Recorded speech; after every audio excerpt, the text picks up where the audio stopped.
Breaking news.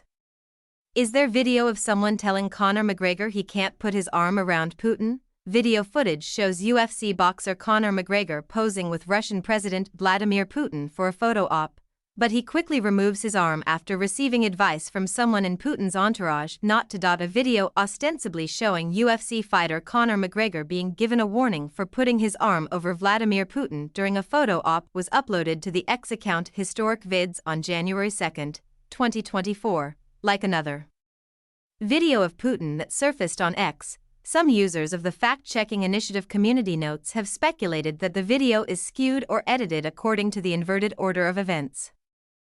Even if the McGregor video has been somewhat chopped to make it shorter, the actions shown happen in the correct sequence and the cuts have not removed any significant context, as can be seen in the complete, uncut version. Although the idea that McGregor was warned is open to debate, he does take his arm off Putin's shoulder when someone in Putin's entourage gestures to him to do so, and according to newspaper accounts, he was apparently ordered to do so. According to BBC reporting, the meeting took place at the 2018 World Cup at Putin's invitation. Conor McGregor's controversial statement referring to Vladimir Putin as one of the greatest leaders of our time has sparked uproar. The mixed martial arts boxer shared an Instagram photo from the World Cup final in Moscow with President Putin. A few of spectators were dissatisfied that the 30-year-old had accepted the invitation to the Moscow match from the Russian leader. This assertion is true since the video shows the meeting as it actually happened and records what seems to be a request that McGregor take off his arm. Russian President Vladimir Putin's close associate and Chechen leader Ramzan Kadyrov has demanded the death penalty for the relatives of missing criminals. Kadyrov informed security commanders at a meeting of the Chechen Republic's Ministry of Internal Affairs on December 30 that family are acceptable beneficiaries of punishment for unapprehended criminal suspects. According to translations from Newsweek, Kadyrov stated, "If someone infringes on public safety, an officer or a tourist, and we don't even find the offender, we will definitely find their relatives. So, if the perpetrators aren't found, the search will cease." According to him, as is customary from time immemorial, if one of the relatives has done wrong and the criminal cannot be found, their brother, their father would be killed. The remarks allegedly centered on the region's strategies to guarantee public safety throughout the Christmas season. Check it out on the Fox News app. So, our blood feud will be paid back in no time. If that doesn't happen, Kadyrov said, relatives start renouncing them when a murderer walks free. Russia has attacked two of Ukraine's largest cities with hypersonic ballistic missiles, killing 5 and injuring at least 130. According to him, no relative's renunciation is effective until we kill someone from their family and take the right of blood feud. Putin nominated Kadyrov to manage the territory of Chechnya in 2007, and the two have remained close ever since. Russia and the Muslim-majority nation have been fighting side by side in Ukraine since the invasion began. At least 5 individuals were killed and 130 injured when hypersonic ballistic missiles were launched by Russia at the two biggest cities in Ukraine on Tuesday morning, according to officials. The incident occurs just as the war between Moscow and Washington is about to enter its second year. On the social media site X, Ukrainian President Volodymyr Zelensky announced that 4 civilians had been murdered when hypersonic Kinzhal missiles, which can travel at a speed 10 times faster than sound, hit Kiev and Kharkiv, the capital and second-largest cities in Ukraine, respectively. At this time, 92 individuals have been listed as injured. Help is being extended to every one of them. The loss of life was tragically for. My deepest sympathies are with their loved ones, Zelensky stated. 5 casualties have been reported since then. Natalia Grace, an orphan from Ukraine, was accused of being an adult and, strangely enough, of intending to kill her adoptive parents in 2012. A DNA test has now verified her actual age. Grace has a rare genetic dwarfism syndrome. Medical laboratory True Diagnostic estimated her age to be about 22 in August, according to the premiere episode of a new docuseries entitled The Curious Case of Natalia Grace, which aired on Monday. The age that Michael and Christine Barnett, her adoptive parents, asserted when they charged her of attempted murder was significantly lower than her actual age. Grace, a Ukrainian girl of 6 years old, was adopted by the Barnetts in 2010. Michael Barnett quickly proceeded to accuse her of attempting to poison and kill my wife, characterizing her as an adult sociopath.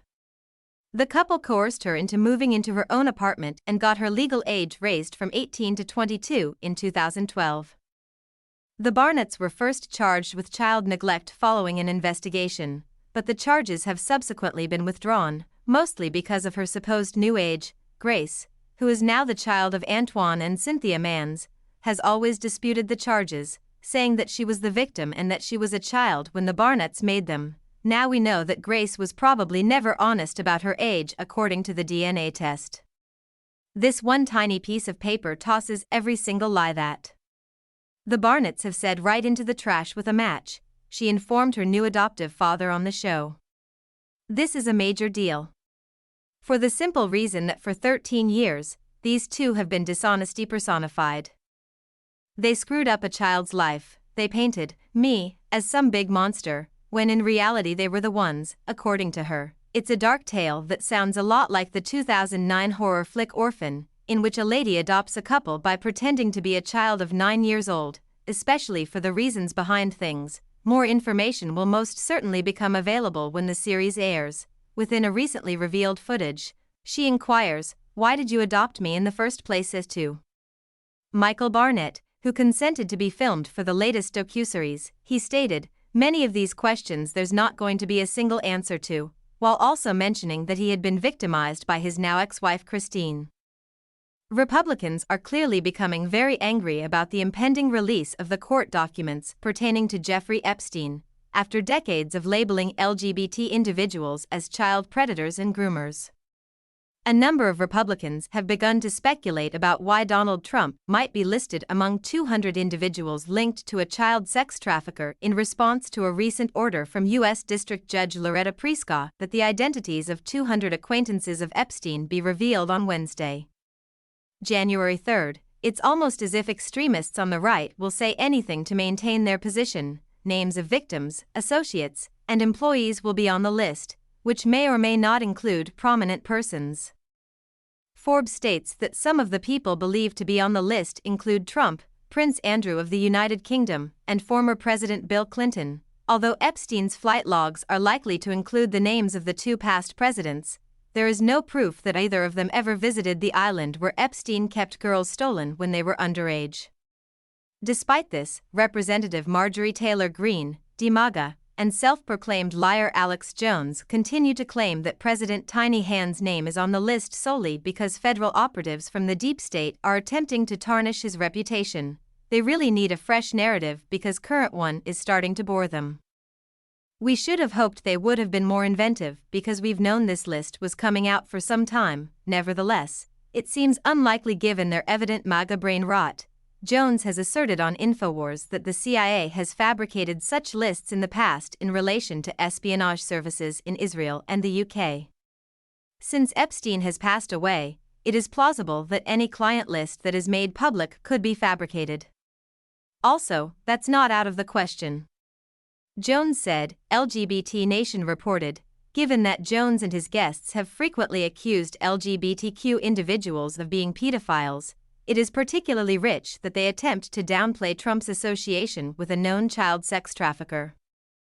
Trump gets devoted to one woman at a time, gets totally obsessed with them, totally nice to them, said Jones. This is correct, since a man who has been married 3 times, accused of sexual misconduct by 26 different women, and supposedly had numerous extramarital affairs can only be faithful to one lady. Nothing is adding up. In contrast, Greene shifted gears and directed her animosity against Clinton in an effort to deflect criticism from Trump. For some of us, it's no surprise at all that Bill Clinton will be named in the Jeffrey Epstein files, she wrote in a message on X, formerly Twitter, on January 3, 2003. We made this statement quite some time ago, but they still label us as conspiracy nuts. The IC gathered information on a lot of people whose names you've never heard of. Not on secret government registries, but in prisons, pedophiles belong.